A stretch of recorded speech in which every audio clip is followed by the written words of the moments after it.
अकेले सिद्धार्थ को अब ज्ञान प्राप्ति का नया तरीका ढूंढना था। कहते हैं उन्हें वीणा बजाने वाला दिखा। सिद्धार्थ ने देखा कि जब तार को ढीला छोड़ दिया जाता था तब वीणा नहीं बजती थी और जब कसकर भरा जाता था तो तार छूट जाता था। जब तार की कसावट कहीं बीच में होती थी तो मधुर संगीत निकलता था। वाणी की इस प्रकृति ने सिद्धार्थ को रास्ता दिखाया, मध्यम मार्ग का। यही मार्ग ज्ञान प्राप्ति की अवस्था तक ले जाने वाला था। सिद्धार्थ को सब समझ आ गया था कि उन्हें अतिरेक का नहीं, मध्यम मार्ग अपनाना है। अशोक वाजपेयी सिद्धार्थ की इस मध्यम मार्ग की खोज के लिए उस समय की परिस्थितियों की भूमिका को रेखांकित करते हैं। बुद्ध अतिरेकों का जमाना था, बहुत अतिरेकों का जमाना था। बहुत भोग विलास और कर्मकांड का भी अतिरेक था और दूसरी तरफ सन्यासी और इस तरह के भी लोग थे जो कहते थे कि सब कुछ छोड़ दो। सन्यास तो एक तरफ भोग विलास कर्मकांड का भी अतिरेक था, तो दूसरी तरफ सन्यास लेकर सब कुछ छोड़ने का अतिरेक। बुद्ध ने इन दोनों के बीच मध्य मार्ग की बात की, यानी बीच का रास्ता।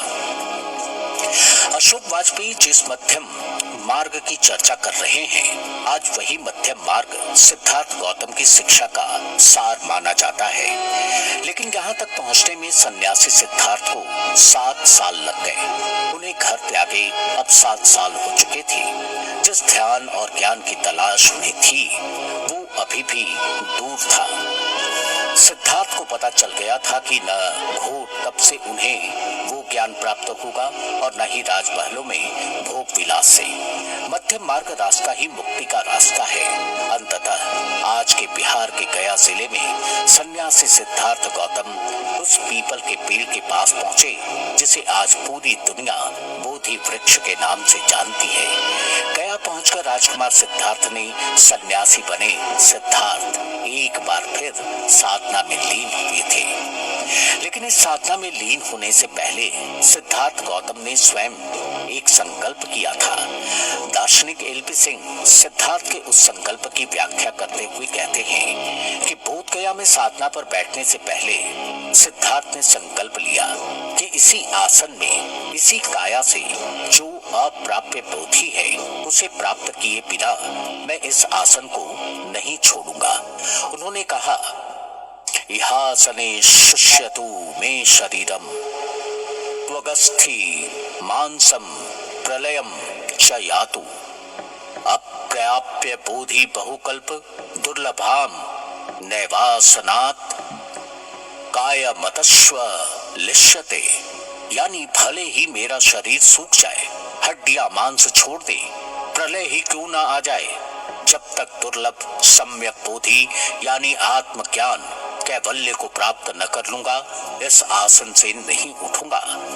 ऐसा प्रण करके सिद्धार्थ ध्यान में लीन थे। लेकिन उन्हें अपने जीवन की सबसे बड़ी चुनौती से अभी जूझना था। राग, द्वेष और अहम का प्रतीक माना जाने वाला मार सिद्धार्थ के सामने फिर आया और उनके ध्यान में खलल डालना शुरू किया। सिद्धार्थ के जीवन के अहम पड़ावों पर उनकी राह में खड़े होने वाले इस मार को प्रोफेसर सराफ एक नए तरीके से परिभाषित करते हैं। उनका कहना है कि बौद्ध इतिहास में मार एक अड़चन का ही उदाहरण है। अड़चन को ही मार कहा गया है। किसी काम को करने से पहले जो संकोच है उसी को मार कहा गया है। इस तरह मार कहिए या मन की अड़चन ने सिद्धार्थ के ध्यान को भंग करने की पूरी कोशिश की, लेकिन वो असफल रहा। सन्यासी सिद्धार्थ गौतम ध्यान के एक स्तर से दूसरे स्तर तक बढ़ते जा रहे थे। उनके सामने अतीत की वो स्मृतियां घूम घूम कर निकल रही थी जब वो भोग विलास और राजमहल के सुख में आकंठ डूबे हुए थे। लेकिन इन सब पर विजय प्राप्त कर अंततः 35 साल के सिद्धार्थ बुद्ध ने, बुद्ध यानी वो जो जागृत हो, उन्होंने संबोधि प्राप्त कर ली थी। उन्हें ज्ञान की प्राप्ति हो चुकी थी।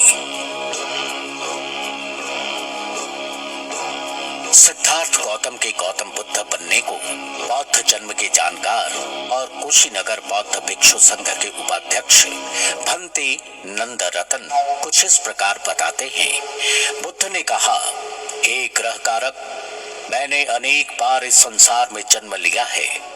इस भव चक्र में मेरा आवागमन जारी रहा है, लेकिन अब तुझे मैंने जान लिया है, तुझे समझ लिया है। अब तू दोबारा घर नहीं बना सकता है। ये मेरा अंतिम जन्म है और इसके बाद मेरा जन्म नहीं होगा।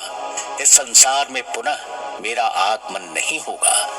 दर्शन शास्त्री एल.पी. सिंह बुद्ध के बोधित्व की प्राप्ति को परिभाषित करते हुए कहते हैं, बुद्ध को आखिर अनुभव हुआ, वो अपनी सारी विराटता के साथ, पूरी सभ्यता के साथ, संपूर्ण ब्रह्मांड के साथ एकीभूत हो गए। उसके बाद तो उन्हें यही दिखा कि सभी कुछ में हम हैं।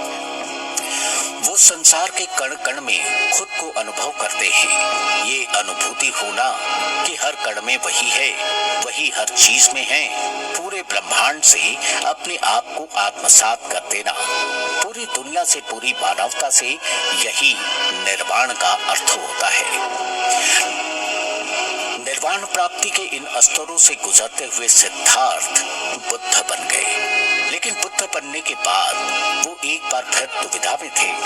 जो उन्हें प्राप्त हुआ है उसे बताएं या न बताएं। बताएं तो किसे बताएं? बताने पर लोग उन्हें पागल तो नहीं समझेंगे। सबसे पहले उन्हें अपने गुरु अलार कालाम की याद आई, लेकिन ज्ञान प्राप्ति से 7 साल पहले उनकी मृत्यु हो चुकी थी।